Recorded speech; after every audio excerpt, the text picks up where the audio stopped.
What's up, everybody? It's your girl Kirsty. Welcome back to my channel.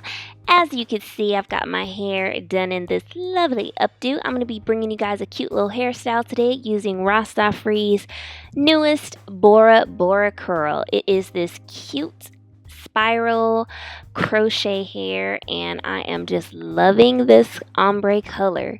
So if you guys are interested, please stay tuned to see how I did this Bantu knot and crochet style. So with this crochet style, it's so important that you do a circle braid pattern. You don't want to do zigzags because if you do that, it's not going to look right. This circle is going to make sure that your hair looks full and it looks semi-natural. I'm going to take that long braid that's hanging out and I'm going to use my crochet hook to just hide that braid. I'm not going to use any sewing thread or needle. Some people do that, but I'm not going to do that. If you usually hook it in pretty good, the hair stays.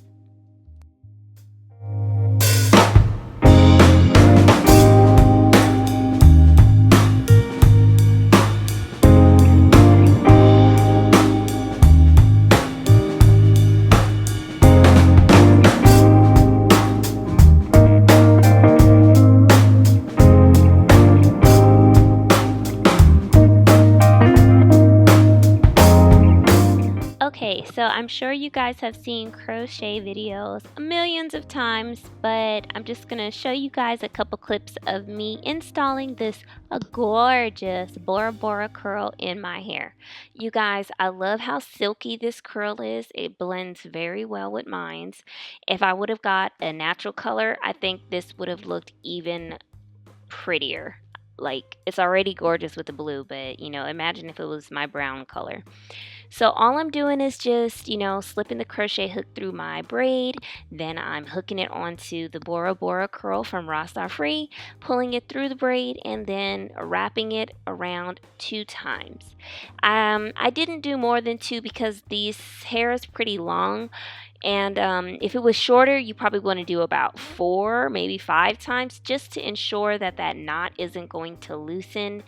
But this hair, I had no problems with it loosening up. I did it 2 times and my hair still looked full. I used 6 packs of Bora Bora Curl and it's 18 inches long.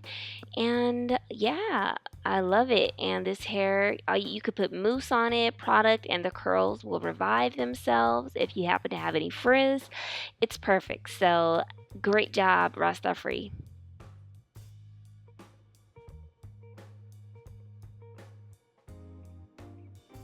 Okay, so yeah, as you can see, I was really feeling myself. Look at this blue. It's really subtle at the root, and then once you get to the ends, it is just pops in and real electric. It's exactly what I wanted, especially I was going to Atlanta. I had to represent for LA. Stand out, yes. So anyways, as you can see in this next clip, I'm showing you guys how I install right along that braid that's kind of going to be showing.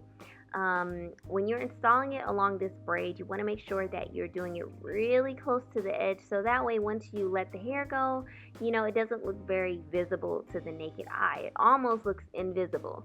So that's also another thing that I love about this crochet hair, that it starts ombre and then it goes into that deeper color, so it blends better with your roots.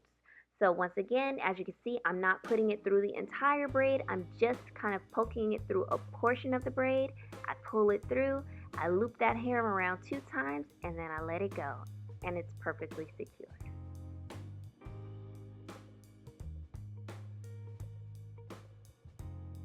As you can see, I am about to part my hair for those cornrows that are going forward. You guys know I have to add that in. That is like one of my signature looks. I cannot have a look without that. So this is what I'm doing right here. I'm just going to go ahead and start braiding forward. I did not add any braiding hair yet. I will add some at the end like I normally do, just to elongate those braids and to give it a little bit of length. And yeah, and then I'll add my beads and my style will really be popping, or like my husband says, it's really going to be spicy.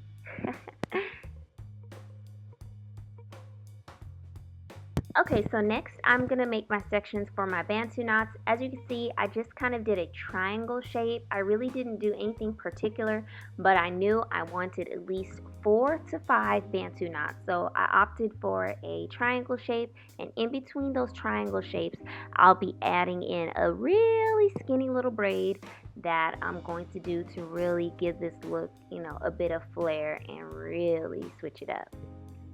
So when you're doing your braids in the middle, you want to make sure that your hair is sectioned off, and any hair that you do need for your Bantu knot, you tie it away. And once you start your braid in the middle, you just add a tiny amount of gel or wax or whatever you need, just so that way the braid looks smooth, clean, and neat.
Okay, so for my Bantu knots, all I did was I applied some of my Shine and Jam gel to the roots of my hair, and I also sprayed some of this Cream of Nature Argan Oil Leave-In Conditioning Spray just on the ends because I love what it does for the ends of my hair. And then you just smooth out that section with a comb, with your fingers, with a brush. You just want to make sure that it's smooth, because once you put that rubber band on there, it's all set. You may see me trying to be really gentle, and that's because I don't braid really tight around my edges, so if I comb too hard, I might actually pull out some of the hair of those braids. But when you're making your Bantu knot, you want to take that tiny little braid that you made and you want to connect it with your section that is your Bantu knot section. Use your rubber band, tie it off, not too tight, but just secure enough, and then move on to your next triangle. So I kind of pre-separated them a little bit, but you still have to go in there and make your tiny parts for your skinny little braids that go in between. So one more time, as you can see, I'm just making a part for my braid, making sure it's real straight. Then I'm going to take some more of that gel. I'm going to apply it to the roots of my hair. I'm going to use a rubber band and secure it off, and then continue moving forward. Okay, let's get right into these Bantu knots. It's so simple. All you're going to do is take your crochet needle. You're going to slide it right underneath the section of hair that you rubber band for your Bantu knot. Once you slide it right underneath, you're going to take your RastAfri Bora Bora curl. You're going to hook it right onto that crochet needle, close your hook, and pull it through. Once you remove your hair from the hook, you're going to go ahead and loop it through the other section of that crochet only one time. Once you've got that all secured and nice, you're going to take your hair and that Bora Bora curl, and you're just going to do a normal 2-strand twist until you reach the very end. Now you can add a little bit of product to the ends of your hair just so it blends very nicely, and or you could just leave it how it is and then Bantu knot that sucker real good.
so many questions on where I purchase my beads. Well, the answer is I actually sell these beads. These pretty blue beads that you see right here, I sell them on petryfam.com. I will put a link in the description box down below so all of you guys can be rocking your braid and bead style just like me. All you're going to need to do is take your beader, you're going to hook your braid through the little hole, then you're going to push the beads up until they're all the way onto that braid, and then you're going to remove the hook. You're going to use a rubber band just to secure off the ends so that way your braids don't slip out. The great thing about these beads is that they're very durable. The color doesn't go anywhere. It stays, it's perfect, it doesn't dull, it stays shiny. So yeah, get yourself some Petry beads, okay? Thank you guys for watching. That's it, y'all. This style is done. I haven't worn crochet like this in a little while, but I'm so glad I did. It was popping in Atlanta. Hopefully I'll see some of y'all next time when I head to Atlanta. Until then, stay channeling the beauty that's within inside of you. God bless. Mwah.